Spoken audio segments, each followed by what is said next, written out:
there's a couple things that we need to do in the package.json file. So let's go ahead and go through this file and make all of our changes. So the first one is the name. The name is fine with me. Version is fine. Description, we can put something here like Node.js API with my SQL and Docker. Okay, so this is just a description. It doesn't really do anything. The main file is the index file, and I'm fine with that. So we're gonna have to create this file at some point. And then for our script, so these are gonna be the script that we're gonna be using to run the application. And I'm gonna create the first one to start the, actually I'm gonna do start build. Okay, so we're gonna create a script that's gonna go ahead and build the application. And I'm gonna delete everything in there. And what I want to do is to call the TypeScript compiler. So I'm going to do tsc-p. Okay, so this stands for project. And then we have to give it the location of the configuration file where it's going to look at that file and then determine how to compile our application.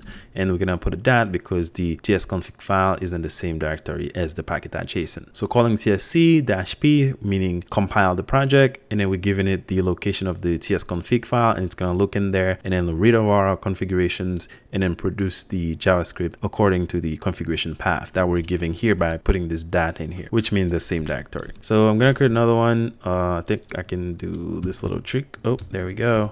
All right. So I'm going to do two more. The second one is going to be for our dev development. So I'm going to put dev. And the last one is for the production build. So I'm going to do a prod. Okay, so we're going to have three scripts, one to build a project, one to run our dev server, and another one to start our production server. So for the second one, what I'm going to do is to just call nodemon, because we're going to be installing nodemon as a dependency, and we want to do --exec. Okay, so it's really important that we do this. And then we want to exec ts-node.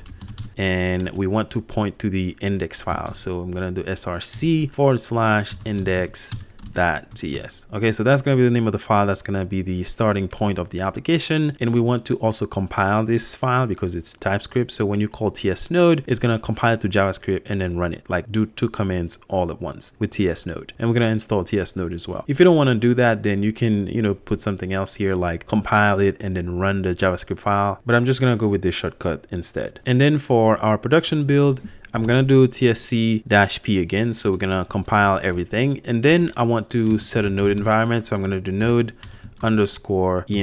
and I'm going to set this equal to prod. Okay, so that's just a variable that I'm setting on the process in case I need to use it. And then I'm going to call node and we want to point to the distribution folder because you notice that we're calling tsc, which means we're going to compile all the code. So the code should be available, freshly available inside of the distribution folder or the dist folder. And that's why I'm pointing the node command inside of the distribution folder because we already ran the tsc.compile and then we're going to compile all the code. And we know that when this happens, we put in a configuration to put everything, if you scroll up a little, to put everything inside of the distribution folder or the dist folder. So that's why I'm pointing to this folder now. And then I'm looking for the same file. So that's going to be index.js. Remember, it's compile. So it's no longer TS, it's JS. So we're going to run the compile JS file that's located inside of the distribution folder when we're going to run our application in production. So compile the code and then we're going to run this command, which is going to set this variable on the process and then run node and then point to the folder where we want to start the application. And then lastly, I can pass in my name here.